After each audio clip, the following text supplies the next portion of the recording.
Salut tout le monde! Après une petite interruption, je suis de retour avec une nouvelle série de vidéos. Je ne suis pas allé chercher le titre très loin, comme vous pouvez le constater. Journal de bord d'un doctorant reconfiné, dont voici l'épisode 1. Je laisse ça de côté pour le moment et je profite de la journée d'études doctorales organisée par mon collègue Johan Collin sur la notion de bourgeois dans la littérature et la philosophie au 19e et 20e siècle, dont les vidéos arriveront dans quelques temps, pour traiter des articles méconnus de Max Stirner. En effet, Stirner est surtout connu pour l'Unique et sa propriété de 1844, mais il existe également d'autres textes plus courts qui sont très précieux pour les spécialistes de l'auteur pour plusieurs raisons, que je vais énoncer et clarifier autant que possible. Je pensais que Stirner avait écrit 8 articles en plus de l'Unique et sa propriété, mais je viens de me rendre compte avec horreur qu'il m'en manquait encore 3, très difficiles à trouver et pas nécessairement traduits de l'allemand.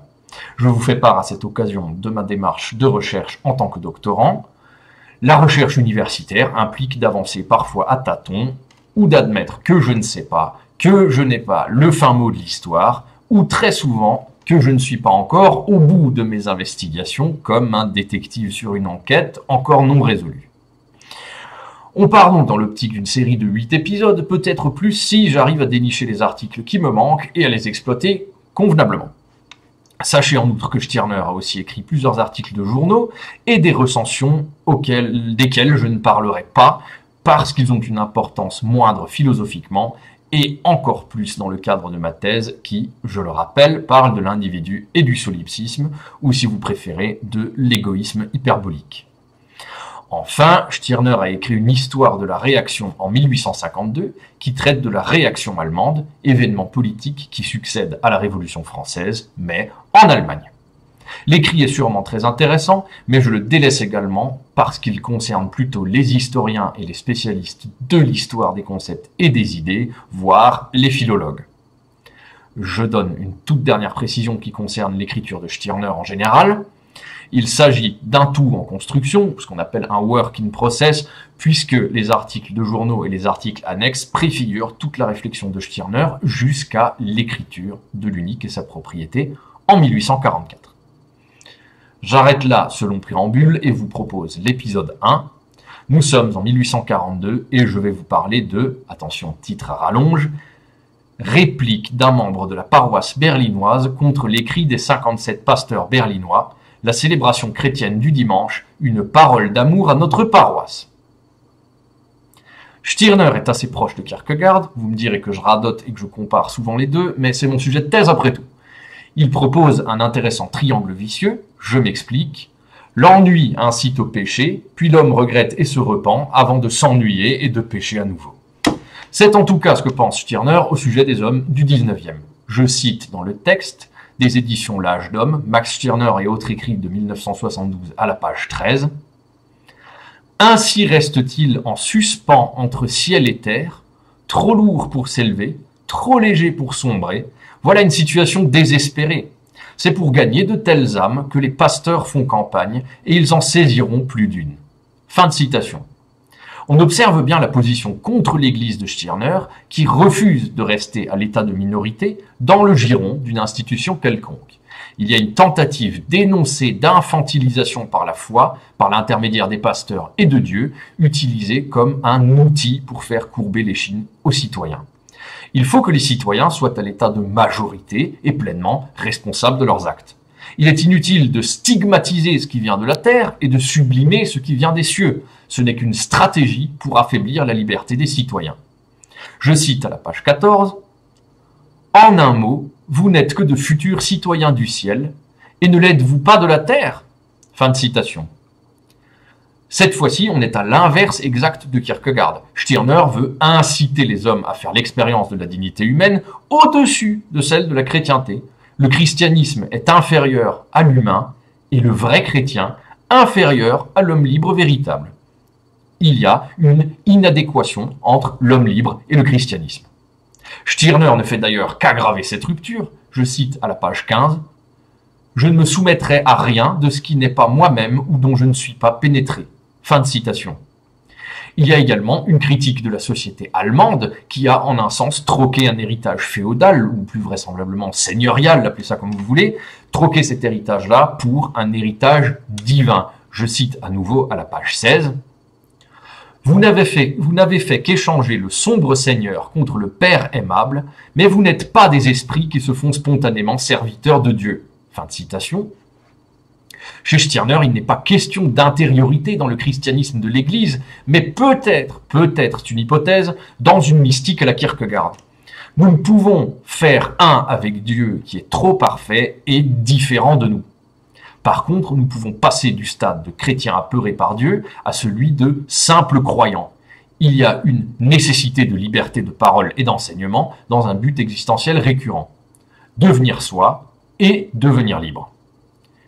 Stirner ose la critique des textes bibliques et les désacralise. Merci Max Stirner qui a compris que les textes sont écrits de la main de l'homme et peuvent donc être critiqués, au moins par l'exégèse. Je cite à la page 17. « Oh, combien est-ce répugnant ce raffinement sur ce qui est écrit, à quoi rien ne doit être retranché, simplement parce que cela est écrit. Répugnant que le pasteur ne puisse qu'en faire la louange, ni puisse rien blâmer. » Fin de citation. Cette critique se poursuit de façon très explicite à la page 19, je cite à nouveau, « Notre christianisme aurait déjà dû apprendre non à craindre, mais à aimer Dieu. » Fin de citation. Mais cela ne fait pas les affaires de l'État ni de l'Église qui préfère amplement régner sur des moutons apeurés qui se laissent guider plutôt que sur des hommes libres à l'état de majorité qui ne manquent pas de courage. Ici, la reprise de Kant est évidente, il faut de la volonté et du caractère pour passer de l'état de minorité à l'état de majorité, autrement que purement légalement ou administrativement. Je cite page 19. En réalité, ne peut cesser de craindre que celui qui ne veut plus le Tout-Puissant hors de lui-même, mais en soi. Fin de citation. Si Dieu est en moi, plus besoin de l'Église pour décider à ma place. Au XIXe siècle, c'est donc une incitation à la révolte et à la remise en question des institutions en général.